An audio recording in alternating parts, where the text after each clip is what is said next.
Do you ever feel like your anxiety is calling the shots, keeping you stuck in worry, fear, and avoidance? You're not alone. But here's the good news. Cognitive behavioral therapy is a proven, science-backed way to rewire anxious thoughts and break free from the cycle of fear. In this video, we're talking about the 8 most common CBT techniques used to treat anxiety. If you're new here, make sure to hit subscribe so you don't miss any new videos.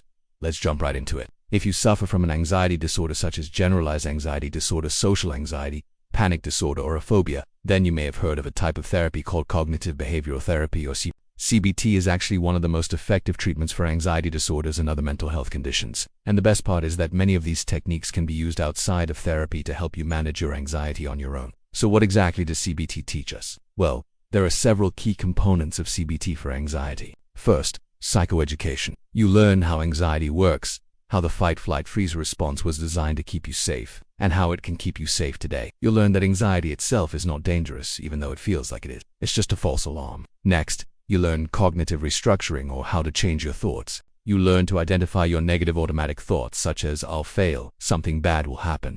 You learn to challenge your thinking by looking for cognitive distortions such as catastrophizing and overgeneralizing. You learn to replace these thoughts with more balanced and realistic thoughts. Another component of CBT is exposure therapy. You learn to face your fears gradually by putting yourself into situations where you can practice your new skills. For example, if you have social anxiety, you may role-play conversations with a therapist and then practice those conversations with other people. For panic attacks, you may do an interoceptive exposure, which means you deliberately induce the physical sensations associated with the panic attack, such as rapid breathing. By doing this, you learn to reduce your fear of having a panic attack. You also learn behavioral strategies such as relaxation techniques like deep breathing, progressive muscle relaxation, or PMR, and mindfulness. You also learn behavioral activation, which means you make a plan to engage in enjoyable activities and reduce avoidance. Another important component is learning problem-solving skills. If you have an overwhelming problem, you learn to break it down into smaller, more manageable steps. Lastly, you learn to prevent safety behaviors or crutches.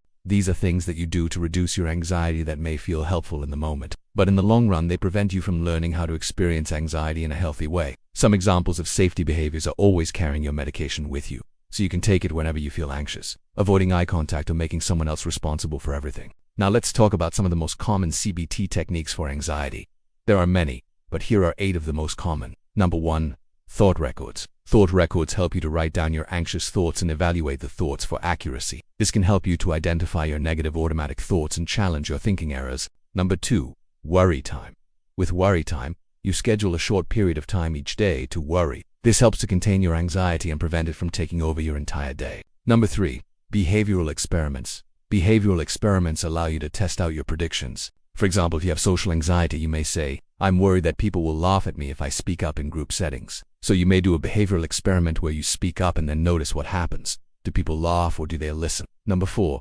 Grounding techniques. Grounding techniques can help you to stay present and focused on your surroundings. A simple grounding technique is the 5-4-3-2-1 method. Name 5 things you can see, 4 things you can touch, 3 things you can hear, 2 things you can smell, and 1 thing you can taste. Number 5. Activity scheduling. With activity scheduling, you plan out your day with a variety of activities, including enjoyable activities and those that you may not enjoy as much, but are still important. This can help you to focus on the present moment and reduce avoidance. Number 6. Pros and cons.